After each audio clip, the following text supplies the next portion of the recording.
Some of these are going to be effects from secondaries.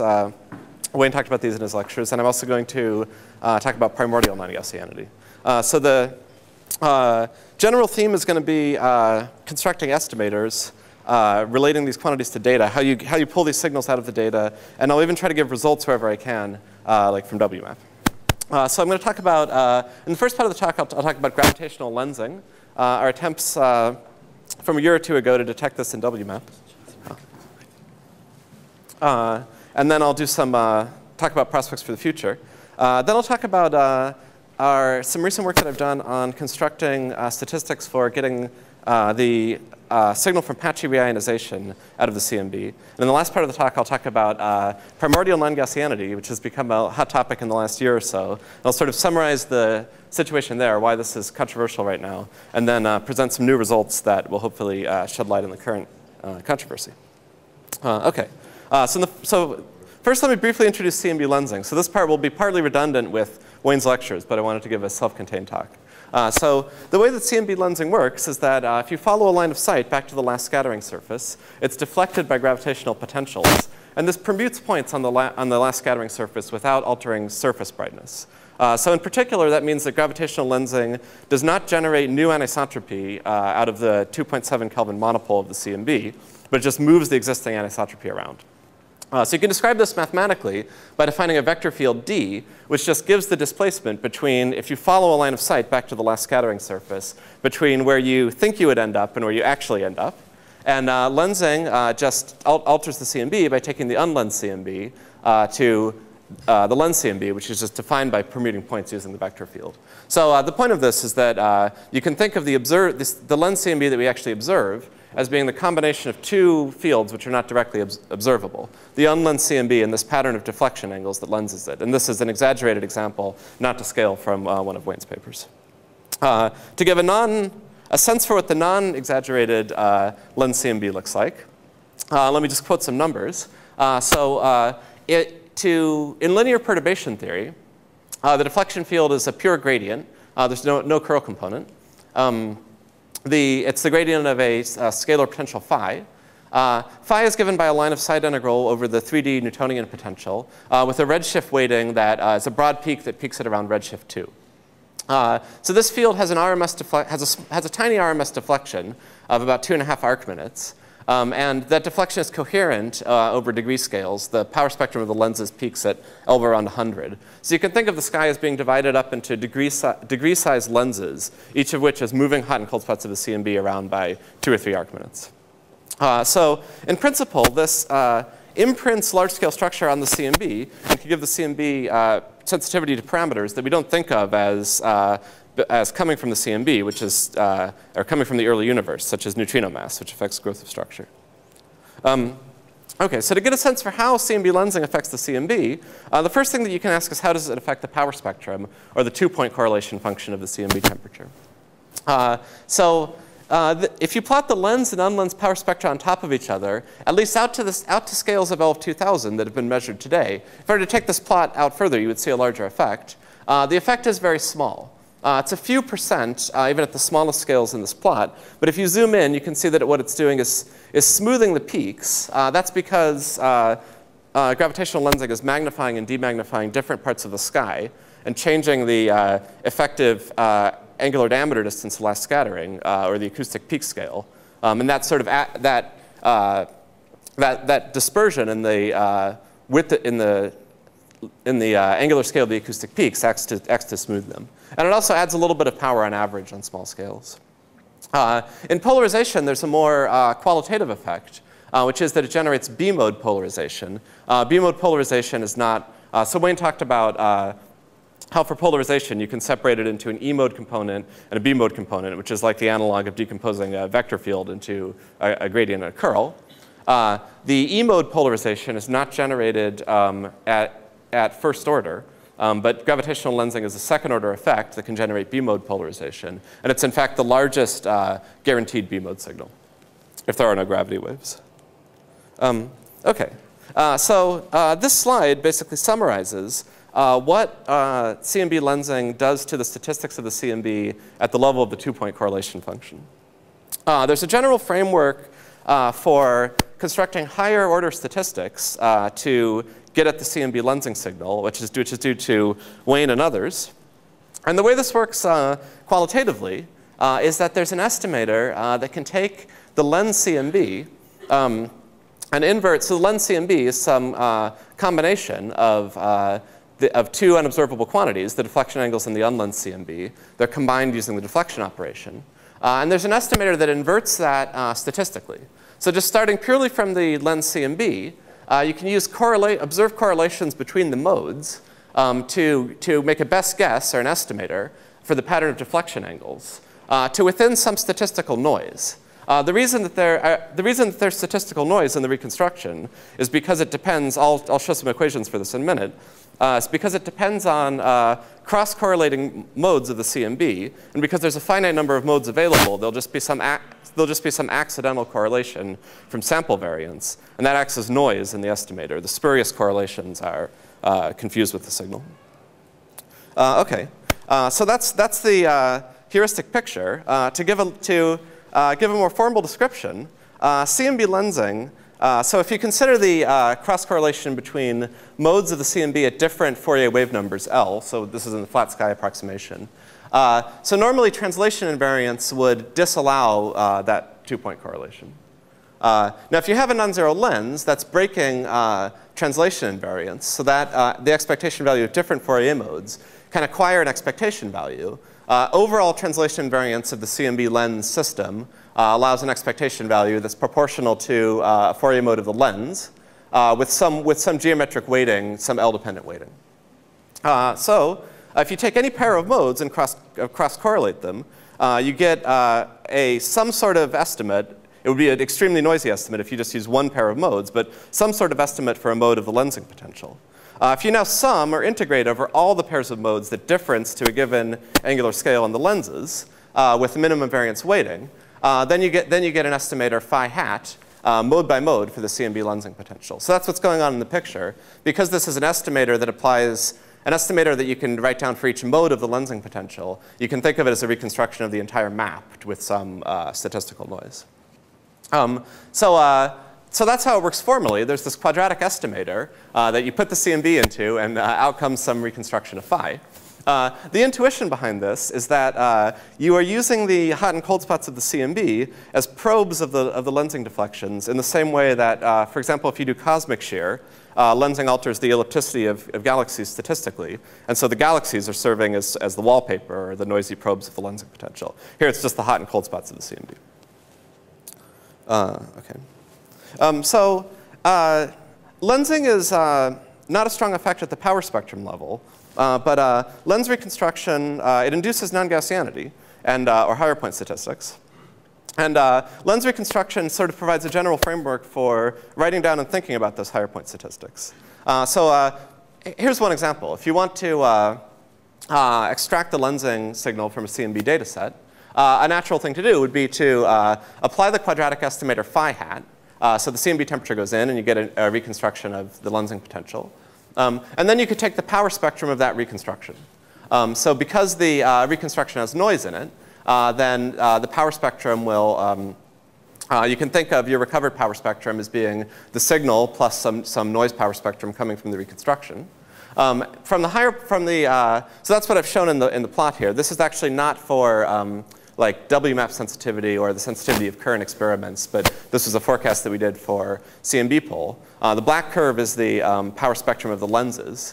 So this is just like the signal noise power spectra for a cosmic shear experiment where the noise would be coming from shot noise of the galaxies.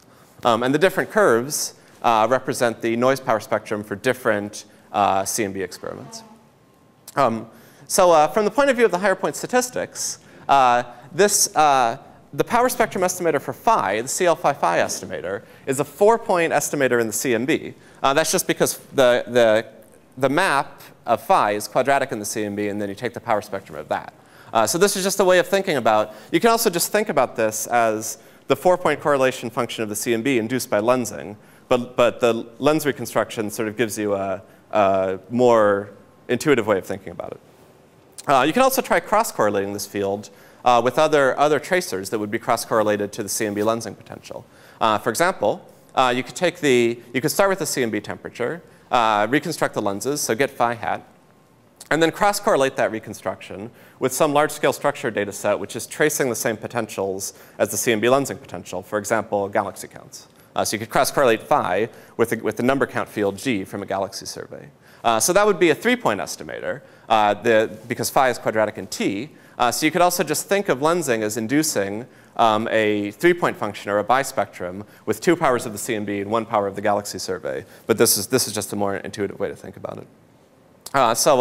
For people who are familiar with cosmic shear, I should say that these two estimators are just the cosmic shear analog of these two quantities would just be the power spectrum of gamma, or the shear power spectrum, or galaxy-galaxy lensing, where you cross-correlate number counts of foreground galaxies to shears of background galaxies. What's unique to the Cmb that doesn't have any analog in cosmic shear is that you always have to use this quadratic estimator, which leads to higher point statistics, before you can, as an intermediate step toward getting the lensing out of the Cmb. So in general, so you could consider 2 ways to extract lensing information from the Cmb. One is just to measure power spectra and just include lensing when you use CAM to compute the power spectra and estimate parameters. And the second way would be to use these higher point statistics to extract the lens potential and either cross-correlate it with something or look at its auto power spectrum. So in general, the second method, the signal to noise is at least as good, although I noticed in Roland's poster he found some cases where they were almost exactly equal. But as far as I know, the power spectrum method is never better than the lens reconstruction method. We were playing with this when we about a year ago when we were trying to detect Cmb lensing in WMAP. So there's sort of a prehistory. I'll show some results from this paper in a minute. But there was sort of a prehistory of this paper where we were looking at different strategies for how you might detect Cmb lensing in WMAP. So the first thing you can try is just the temperature power spectrum of WMAP. Is there enough sensitivity to detect the effect of lensing on the power spectrum? So at WMAP sensitivity, you would just be detecting the small smoothing of the acoustic peaks due to lensing. So it turns out WMAP doesn't go to nearly small enough angular scales for that. You can only detect, in quotes, lensing at 0.3 sigma. So that immediately tells you that you have to go to higher point statistics if you're looking for Cmb lensing in WMAP. The power spectrum contains all the 2-point information. So the next thing you could try is taking the lens reconstruction from WMAP, evaluate phi for WMAP, and take its auto power spectrum. So if you do that forecast, at least for 3-year WMAP data, which is what we were looking at, then you would forecast a 1 sigma detection. I guess this would still be a detection in quotes of Cmb lensing. So the final thing that we tried and the thing that worked is that, so a general strategy in cosmology, if you have a field that's too noisy to detect fluctuations in it, like the phi reconstruction here, is to cross-correlate it with some field that has higher signal to noise and is highly correlated. So if we tried cross-correlating phi to galaxy counts from NVSS. I'll talk about the NVSS survey on the next slide and why it's a good choice for this. In that case, we forecasted a 3.5 sigma detection. So we thought that this would work. This illustrates another example of the quadratic estimator framework, is that it's a natural way to bring in external data sets. OK, so just to briefly, like one slide on NVSS. NVSS is a all-sky survey of radio galaxies at 1.4 gigahertz. And what makes this a good choice for cross-correlating to WMAP is that, first off, it's all sky, so you can use the full WMAP coverage.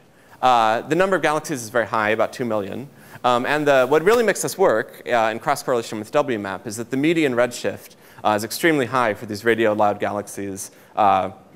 Based on fitting functions from the radio astronomy literature, the median redshift is something like 0.9. And that's a good match for geometrically for the Cmb lensing kernel that peaks at redshift of around 2. OK, so I'm just going to show the main result from our paper. The plot in the lower left corner is the cross-correlation. So this is the phi G power spectrum. This is the cross-correlation between the lens reconstruction from WMAP and galaxy counts from NVSS. So we see this bump in the data. The error bars on the bump are assigned from Monte Carlo simulations. We see this bump in the data that we don't see in Monte Carlo simulations. And if you fit this to an overall multiple of the fiducial phi g cross correlation, you get around a 3.5 sigma detection and agreement with the fiducial model. Now, this paper was really a paper about systematics. So we did, I had some initial suspicion that some initial skepticism that you can write down these fancy higher point functions, and they're defined mathematically, but once you start venturing into this realm of higher point statistics, the systematics become a little bit murky. I mean, no one has really, this was the first time, well, there were some earlier unsuccessful detections, but this was the first time that, the lens reconstruction estimator had been used to detect anything.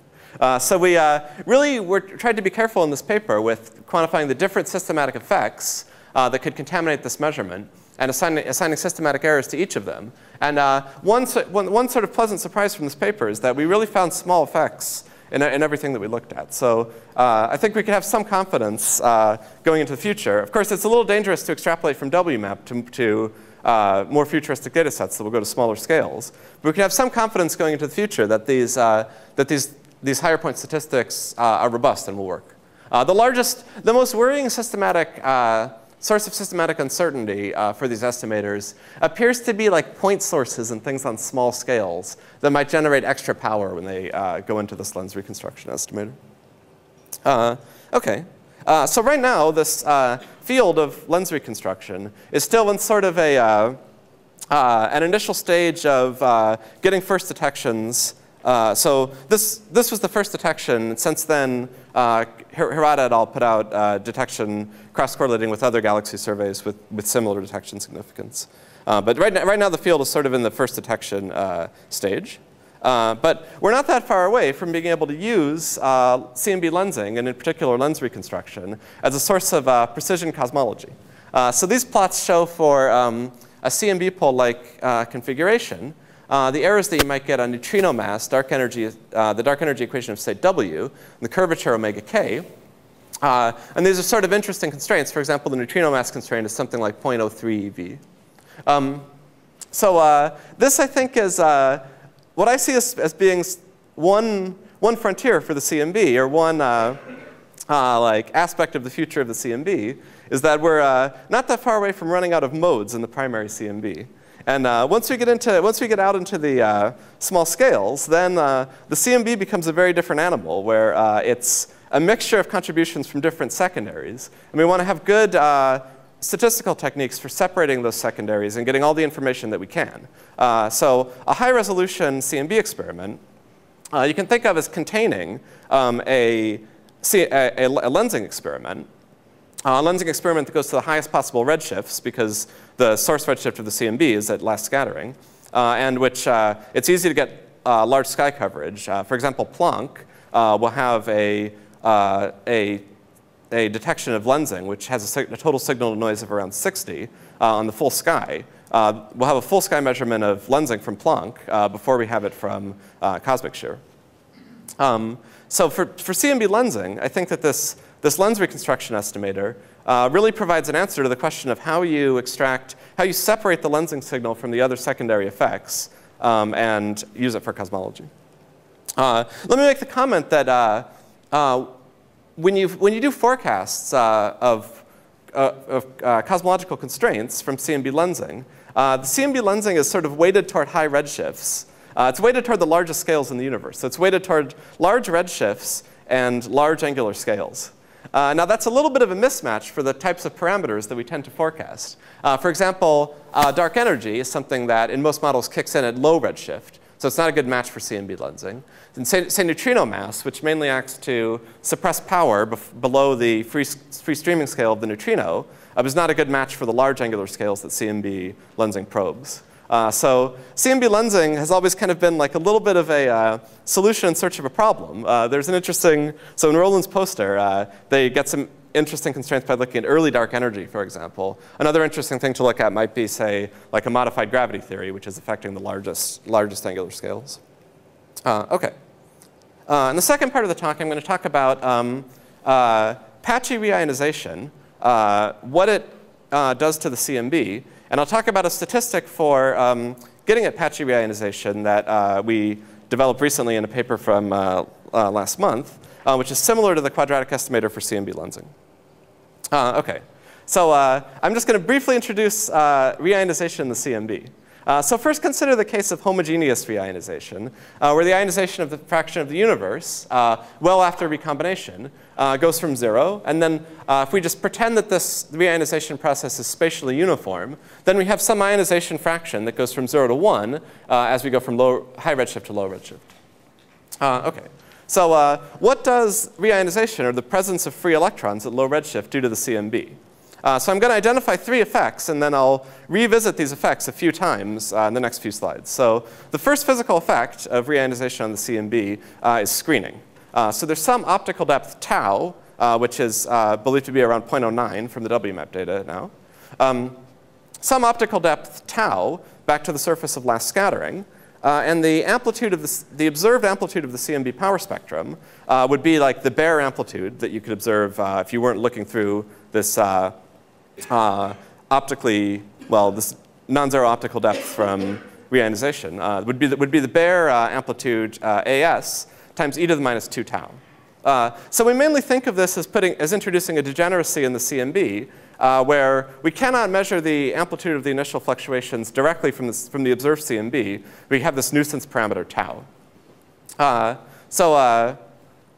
On the other hand, if this degeneracy is broken, for example, by measuring polarization in conjunction with the temperature, then you can say something about reionization from the Cmb. And you can also say something about the initial amplitude, like say relating it to sigma 8 today. The second thing that polarization does is that the free electrons after reionization will Thomson scatter their local temperature quadrupoles and generate new polarization. So that generates, in the E-mode polarization, a big signal at large angular scales. L equals 8 is roughly the horizon size at reionization. And that's actually what breaks the degeneracy between A and tau. And the final thing that, the final source of anisotropy from these free electrons at low redshift is their Doppler effect. Free electrons will have some random radial motion, either toward the observer or away. And when they scatter the 2.7 Kelvin monopole of the Cmb, they'll redshift it or blue shift it and imprint anisotropy on the Cmb. So if you were to estimate the size of this effect sort of at the order of magnitude level, you would predict a large effect. But it mostly cancels from for a geometric reason, because you're integrating the radial velocity along the line of sight. Since the velocity is a pure gradient in linear perturbation theory, you'll tend to cancel redshifting and blue shifting regions. OK, so that's what reionization does to the Cmb. So the Doppler effect is a non-negligible source of anisotropy on large angular scales, but it's not as large as you would expect from just looking at the order of magnitude of things. OK, so these 3 effects describe what reionization does assuming reionization is spatially homogeneous. OK. So in fact, reionization is not spatially homogeneous. It happens in bubbles. So if you revisit these same 3 effects, you can ask what patchy reionization does to the Cmb.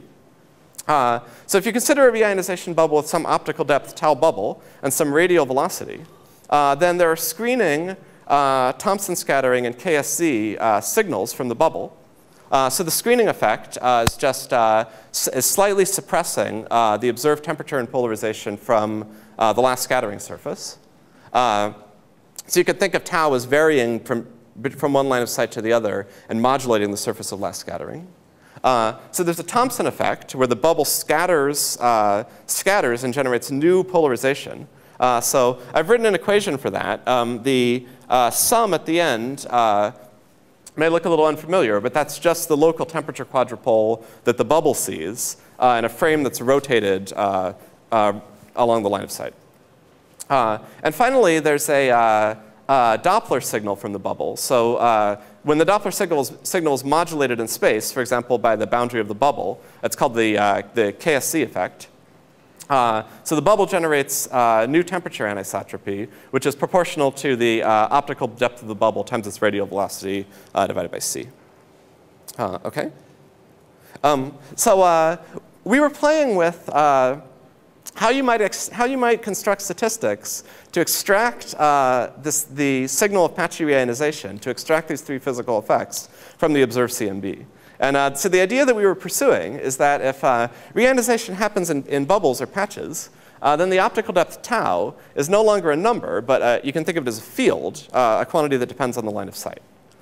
So can you write down a quadratic estimator that tries to reconstruct this tau field in a way that's analogous to the lens reconstruction estimator reconstructing the lensing potential phi? So I'm not going to get into this so the answer is partially. It works for some of these three effects, but not all. I want to give some sense for why that is without getting too bogged down in the formal part of it. So let me just say, like at a heuristic level, that the reason that lens reconstruction works is because, at least to lowest order, if you Taylor expand in the lensing potential, the new Cmb anisotropy generated by the lens is something that looks like 1 power of the lensing potential times 1 power of the unlensed Cmb. So there are gradients in there, but those would just be an L weighting if you put this equation in Fourier space. That L weighting just goes into the weights of the estimator. So if you have any source of anisotropy like this, where the new anisotropy is like 1 power of a new field times 1 power of the original unlensed Cmb, then the quadratic estimator framework will apply. So now we'll revisit each of these three physical effects and figure out whether that's true. So the screening effect is very simple. So the screening effect is just you have tau, the optical depth, now varying from place to place on the sky. And it's just modulating the recombination peaks. So in a region of sky with larger optical depth, the observed acoustic peaks are suppressed. So the change in T, or polarization, is just equal to minus tau times the original temperature of polarization. So we have a very simple form here. It literally looks like tau times the unlensed Cmb with no gradients. And so it's very easy to write down a quadratic estimator that uses this physical effect to reconstruct tau. The case of Thomson scattering is similar. So you can think of Thomson scattering as, so again, if tau is varying from line of sight to line of sight, then in a region of sky with larger tau, you'll have a larger reionization bump at low L. So this is modulating now the reionization E mode instead of the acoustic peaks. And the sign is reversed because larger tau enhances the reionization signal, whereas it suppresses the acoustic peaks. I also put a plot here showing that this effect generates B modes, but the effect is very weak and it's buried in the lensing. In general, when you modulate an E mode, even though the reionization signal is an E mode, when you modulate it by something that's spatially varying, you generate a B mode. OK, so this effect has a form that looks like tau times the reionization E mode. So it's also easy to write down a quadratic estimator that uses the non-Gaussianity induced by this effect to reconstruct tau. There are some technical complications here, like the redshift dependence, but we showed how to incorporate that in our paper. OK. The last effect is the Ksc signal, the radial velocities of the bubbles going directly into the temperature anisotropy. And so here, I believe that there's no quadratic estimator that is going to use the Ksc signal to reconstruct tau. And that's because this heuristically doesn't look like the temperature anisotropy that's generated by Ksc does not look like tau times the unlensed Cmb. It looks like tau times the radial velocity field, which is sort of a separate field. You might be able to write down some sort of cross-correlation estimator if you had some tracer of the velocities during reionization, like similar to what Shirley was talking about. But a direct quadratic estimator analogous to the lens reconstruct estimator won't work here. So at the power spectrum level, the Ksc effect is the largest signal. So it's sort of unfortunate that the quadratic estimator does not seem to be the right way. If there is a way to pull the Ksc signal out and separate it from the other contributions to the power spectrum, the quadratic estimator does not appear to be the way to do it. OK, so you can use the correlations induced by the mode-mode correlations induced by screening and Thomson scattering to construct a quadratic estimator for tau. And then you can play the same games with this reconstruction that you can play with the lens reconstruction. You can either compute the, you can estimate the tau field then you can take its auto power spectrum to have a 4-point estimator in the CMB that's estimating the power spectrum of the tau fluctuations. So I put a little plot of this. This comes from some Monte Carlo simulations in our paper. You can ignore the lower sets of error bars where we were just showing that if you turned off patchy reionization, the signal would go away. What's happening in this plot is that for a CMB pole-like configuration, the black curve is the power spectrum of the tau field. I'll talk in a little bit about what information might be contained in that. And the error bars are the Monte Carlo errors from simulations where we reconstruct tau from the CMB. And you can also try cross-correlating tau with large-scale structure tracers. We're looking at that now, trying to think of what large-scale structure tracers would be interesting probes of reionization to use for this. OK. So here's an exaggerated example just from simulation just showing this quadratic estimator in action. So the panels on the right, in the upper right, are the input tau field for the simulation, where we artificially turn the tau field off at large radii just for the sake of making a good picture. And the lower right panel is the reconstruction. If you look at the panels on the lower left and the center bottom panel, those are the E and B modes of the simulation. So what's happening here is the quadratic estimator is like cross-correlating the E and B modes at different Fourier wave numbers to reconstruct tau. OK. The signal and noise of this estimator is not as good as as lens reconstruction. So we never really get high signal and noise per mode. The plot on the left shows that if you can do this reconstruction in temperature out to high L max, that you can get high signal to noise. But I think that this is going to be a large fight against all the non-Gaussian signals that are coming in at high L max in temperature, things like point sources and kinetic SC. In polarization, things are probably cleaner because you don't have to go to such high L max. But you need very low sensitivity, like say 1 micro-K arc minute, to get a high signal to noise reconstruction. So this is still like another generation or two of CMB experiments away. So some ideas, this is what we're currently getting. We have some ideas for improving the signal to noise. One is cross-correlating with other tracers of reionization, like I mentioned earlier. Another idea that we're having some initial success with in simulations is to jointly solve for tau and phi using the tau and phi reconstruction simultaneously to reduce the level of noise that comes from lensing. OK. So we looked a little bit at what parameters of reionization you might be able to constrain. And in a toy model that we considered in our paper, we found that there were kind of two observables that go into the tau power spectrum. So since we can measure the tau power spectrum, you can ask what information is contained in it. So there appears to be like an overall amplitude, which is related to the duration of patchy reionization, or an integral proportional to Xe times 1 minus Xe. The integral vanishes when the universe is either fully ionized or not ionized at all. And then there's an angular scale of the peak in the tau power spectrum, which is set by like the average size of the reionization bubbles. So a CMB pole-like experiment that can really map out this power spectrum could constrain the duration of patchy reionization and sort of a typical bubble size at the 10% level, but you would only get those two numbers. So we're looking at more realistic reionization models, things like if you don't know the spectrum of the ionizing sources, for example, what those would do to the tau power spectrum, but we haven't worked those out yet. OK. So in conclusion, I just started playing with this. And the picture so far seems to be that we don't really have a good statistic for isolating the patchy reionization anisotropy in the CMB.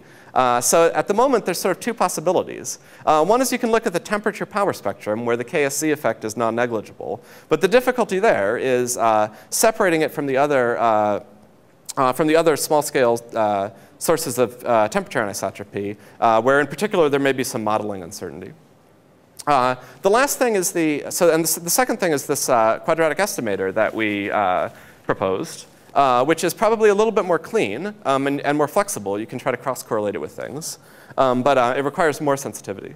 So the unsolved problem here that I would like to solve, but I currently have no good ideas for this, is to find some statistic that isolates the Ksc signal and temperature. That would be a interesting thing to do, but I haven't had much success on this. OK. So in the final part of the talk, I'm going to talk about primordial non-Gaussianity, which has recently been a hot topic. So the estimators for this are similar to the higher point estimators that I talked about for lens reconstruction and patchy reionization. OK, so I'm only going to have time for like one slide on the theory. So let me just briefly say that the basic picture for primordial non-Gaussianity is this. In the simplest models of inflation, so I'll talk about how these early universe correlation functions propagate into the observed CMB.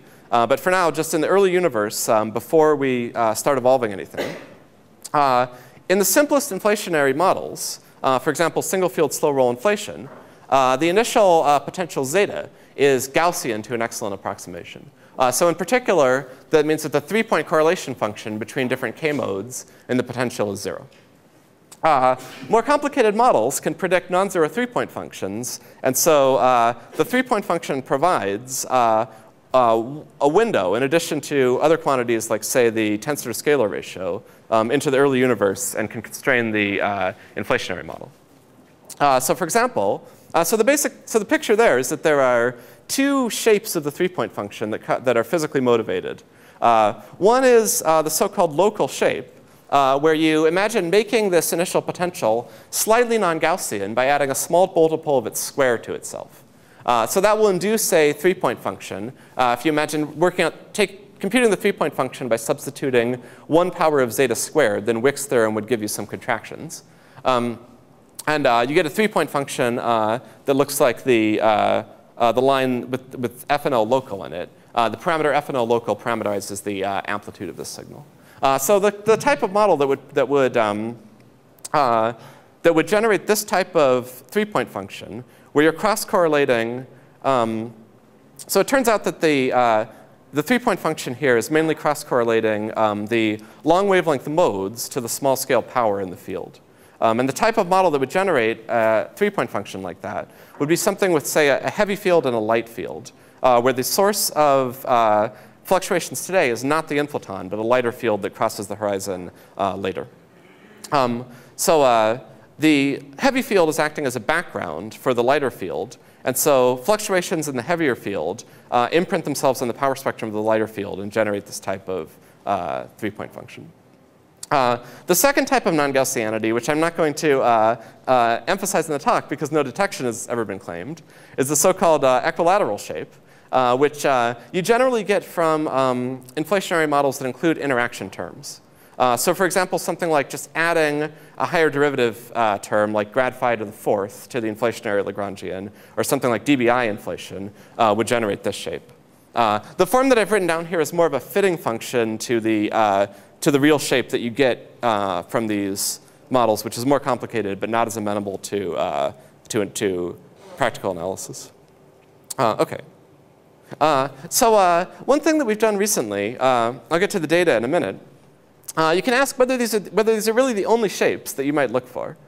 So there's this, there's a paper from last year that interpreted inflation as an effective field theory and just wrote down all of the terms to lowest order in powers of phi in the momentum pi that are consistent with the symmetries of this theory when you're expanding around a de Sitter background. And there are two allowed cubic or interaction terms here. There's a term like pi dot cubed and a term like pi dot times the square of the spatial derivative of pi. Now it turns out that the 3-point function generated by those interaction terms, those 3-point functions are not precisely equal.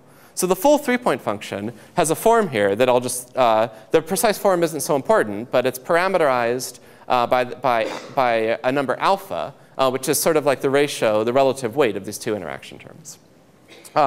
So you can take this, you can look at this 2-point function parameterized by alpha and ask whether the local and equilateral shape that I just described are sufficient to describe it for all values of alpha.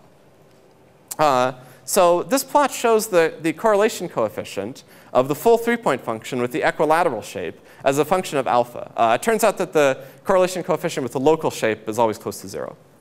So the interpretation of this plot is that if alpha is, say 0 or negative, then the 3-point function coming from inflation is going to be nearly 100% correlated with the equilateral shape. If alpha is large, then the 3-point function will be 100% anti-correlated with the local shape. But there's a narrow window in parameter space where the correlation function is actually close to 0. And you would interpret that as a new shape of the 3-point function that could be looked for. So if you plot this shape, you will see that it is assigning statistical weight to so-called folded configurations in L space. If you draw a triangle with the wave numbers L1, L2, L3, which are correlated by this new shape, then the statistical weight is mostly in so-called folded triangles where the sum of 2 of the L's is similar to the third. So we think that this is a third shape to look for, which is motivated physically. The only thing that's a little strange about it is that you appear to need some fine-tuning in the interaction terms to generate it. As far as I know, there's nothing special about this order 1 region of parameter space near 5.1 where you would get this new shape and not be highly correlated to the equilateral shape. So there's some technical problems for looking in this shape, for writing down an estimator for this shape. But we think that we've solved them, and we're not that far away to doing an analysis in WMAP. OK. Finally, I'll mention that the machinery that we developed for doing this bispectrum estimation from data allows a much more general analysis. So right now, we only ever look for, say, 2 or 3 shapes, because we think that that's all that's motivated by the theory. But you could imagine doing something much more general. So you could imagine the power spectrum analog. So at the power spectrum level, you have, say, an inflationary model that predicts, say, if we forget about tensors for a minute, predicts, say, the spectral index ns and perhaps some running. Now, when you analyze the power spectrum of the CMB, you can either, you could imagine 3 possibilities. One is you could estimate the CLs. The other thing you could do is try to invert the transfer functions and estimate the power spectrum of the initial power spectrum as a free function. Or finally, you could just fit that initial power spectrum to a couple of parameters like ns and running and report errors on those. So what would be the bispectrum analog of that? So you could either estimate the bispectrum directly in L space as a function of the angular wave number L. Or you could invert transfer functions and try to estimate the primordial bispectrum in k-bins. Or finally, you could fit that primordial bispectrum to a few parameters. That would be FNL local, FNL equilateral, and this new parameter FNL obtuse. So we only do, so these are the direct analogs of 1, 2, and 3 for the power spectrum. But for the bispectrum, we only ever do number 3. Using our machinery, however, it would be perfectly feasible to do the analysis in one or 2. We could try to estimate the bispectrum directly in L bins or directly in K bins at the primordial level. But we just don't know of any good motivation for doing this. So if anyone knows, let me know. OK, so and for the last few slides, I'm going to talk about how you estimate the bispectrum in data. And I'll talk about some results from WMAP. OK. So if you put a bispectrum for the initial 3D field zeta into the initial conditions, what happens if you evolve to the CMB today? So that evolution is linear. So a 3-point function in the initial conditions translates directly into a 3-point function in the observed ALMs today. A simulation showing this for the local FNL shape, which is the one what I'm going to emphasize in the rest of the talk, you can see that the simulation on the right is not a Gaussian field. So that's what's used to estimate FNL. Just to get, I think it's useful to get some physical intuition into this, what a large FNL map looks like relative to a normal CMB map. So let me just say that you can think of the local flavor of non-Gaussianity, so where you have the signal in triangles where one of the L's is very short compared to the others, as cross-correlating the level of small-scale power of the CMB to the long wavelength modes of the CMB itself. And the sign convention is chosen so that positive FNL means that you have less small-scale CMB power in hot spots and more small-scale power in cold spots. So if you look at these 2 simulations, which have the same random number generator seed in them. So they look as sort of as similar as possible relative to the constraint that one of them is Gaussian and one of them is not. So if you ask how these two maps differ, then you can see that in the second map, the hot spots have been smoothed, and the cold spots have been the long wavelength cold spots have been sharpened so that they show more small-scale anisotropy. So that's what FNL does to a map intuitively. Formally, we estimate FNL by just writing down an estimator that sums over triples of modes with a signal-to-noise weighting which is just optimized to give the minimum variance.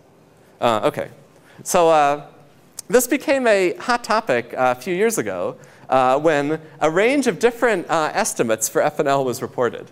So there was a result from Cremonelli et al. That looked at WMAP3 and got like a 1 sigma measurement of FNL. Then there was a paper by Yadav and Wandelt that analyzed the same data set and got a 3 sigma result. And finally, there was Komatsu's analysis of WMAP5, which got a 2 sigma result. So you can have any number of sigmas you want, 1, 2, or 3 sigma. And the situation is currently a little unclear. OK, so let's dig into this and see why we're getting different results. So here's a plot from the Yadav and Wandelt paper that shows the 2 sigma constraint on FNL as a function of L max. And you can see that what's happening is that if you choose a low value of L max, like say 400, you're not going to get a detection. If you choose a large value, then you will.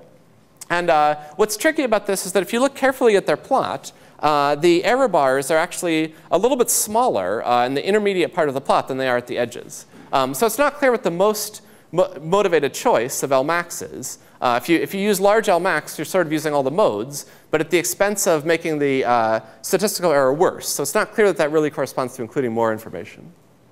This is related to the suboptimality of the estimator that I'll talk about in a minute. And the other thing is that it just seems a little strange that you would have comparable statistical errors, but different values of FNL, depending on which L max you would choose. So there's a general principle that if you have different estimates with comparable statistical errors, that you either have systematics, either things are varying more than they should to be a statistical event, or you have a suboptimal estimator that will sort of regularize things and make them more consistent. So one way to say it is that if you do have the optimal estimator, any estimator that is close to it, that gets a similar error to the optimal estimator, has to be highly correlated to it. Otherwise, you could take some weighted average of the two and generate an estimator that was better than the optimal one. So as you approach the optimal estimator, it becomes unique, and it becomes harder to get different values of FNL. And so what must be going on is that you have a suboptimal estimator that is shifting things around, or you have systematics. So we've implemented the optimal estimator, which improves the error bar here a lot. And so that was one thing that we thought would clarify this situation. And we also wanted to just sort of answer some puzzles that were presented by this data set. One is whether the large scales and the small scales were consistent, whether this huge rise at the largest or the smallest angular scales of WMAP was consistent with being a statistical event. And finally, whether WMAP3 and WMAP5 were consistent, because the error didn't change much, but the value of FNL came down by about a sigma. OK. For the interest of time, I'm not going to talk about the optimal estimator, but there's no one had implemented it yet. The error reported, say, by the WMAP team is about 30, and the optimal error is, as I'll see in a minute, 21. And there's just a sort of a hard computational problem that has to be solved here, implementing a certain filter on the map. That's why no one had done the optimal estimator. OK, so here's our result. This is the first optimal analysis of FNL in WMAP. So we find that, so the blue error bars are our optimal estimator. The green error bars are our attempt to reproduce the previous suboptimal analysis, and we agree well with Komatsu. So what we find is that the error bar comes down from about 30 to 20. And what could have happened is that if we'd stayed it could have happened that we stayed at the old value, and then we would sharpen, say, Komatsu's 2 sigma result into a 3 sigma result. Or we could have moved up or moved down a lot and made the result go away. But what actually happened is that we got another 2 sigma result. So we get something like 38 plus or minus 21 at 1 sigma. Or if you write it, it's a 95% confidence interval, something that contains 0 marginally. If you want the best estimate on FNL to date, if you combine the WMAP result with the Sloan result published last year by Slosar et al., then you get an FNL result which is just under 2 sigma. That basically combines all the data to date because putting in anything else would have negligible statistical weight.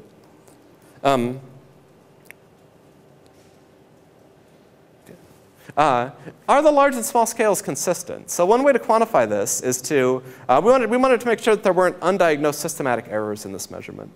So one way to quantify this is just to introduce the quantity delta FNL, which is the difference between your estimate, say, at 750 and at 350. So in simulation, we find that in a random realization, that should differ by 19. That's the 1 sigma error. And we find values that are consistent with that, but the 3 sigma detection from last year, if you take the values in their paper, they get something which looks a little uncomfortable for interpreting as a statistical event. So we get numbers that are a little bit different from theirs. You can see that we have some systematic tendency to be lower at high L. In WMAP 5, we find that the errors between the small and large scales are comfortably within the statistical error. If you ask whether if you do a similar analysis to ask whether 3-year WMAP data and 5-year WMAP data are consistent with each other, then you find that, there appears to be no problem, even bin by bin in L. The shift that you see from WMAP 3 to WMAP 5 agrees well with simulation. So I want to conclude by just sharing some speculation on this. So we currently don't get a detection.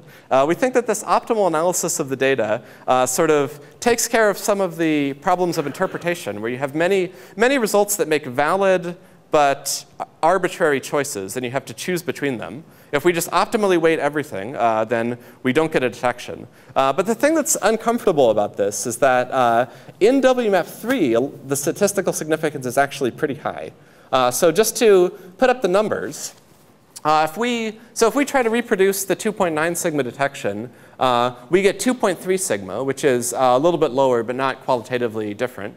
If we use our optimal analysis, so this was an attempt to just literally reproduce what's in that paper. If we use our optimal estimator, then we find that the best fit value of FNL comes down, but the error bar shrinks, so that the statistical significance of non-zero FNL is actually 2.5 sigma, which is pretty high. There's only like a little bit more than a 1% chance that you would get that randomly. So should we be disturbed? Should we be made uncomfortable by the fact that WMAP 3 seems to show such a preference for positive FNL?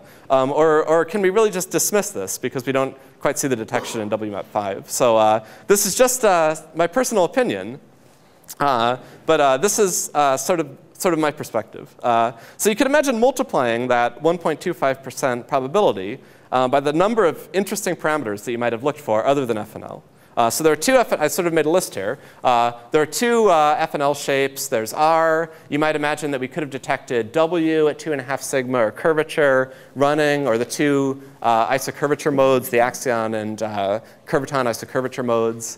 And in addition, we see something in, so one of these is showing up at 2.5 sigma in WMAP 3, but additionally it might have been WMAP 1 only, or WMAP 5 only.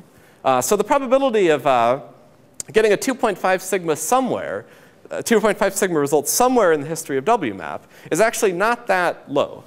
Now, that might seem to be sort of like a general argument that we can never like have any fun in cosmology, because as soon as we find something interesting, a 2.5 sigma result, you know, some jerk will come along and list like 7 other things that we might have looked for and tell us that it wasn't really that unlikely after all. But the test for this, I think, is always to add more data. So once you find the 2.5 sigma result, you can ask whether you can add more data and see what happens. So if the effect is real, then you would expect it to stay, or the statistical significance to increase. But if it's just a pure statistical fluke, then after you've identified it, you expect it to go away. And there are lots of examples like this in cosmology. Like an example would be the glitches at high L that show up in like every release of the WMAP data that go away in the next release of the data. I mean, if those are just statistical flukes, then you expect them to go away when you add more data. And so that is what happens.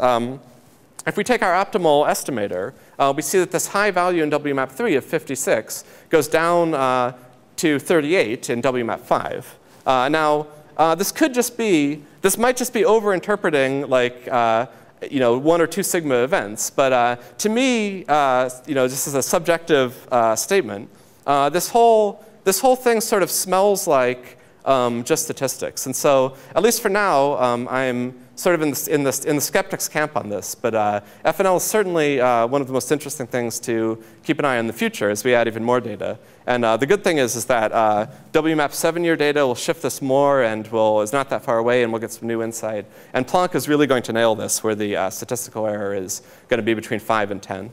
So this will be an interesting thing in the years ahead. Thanks.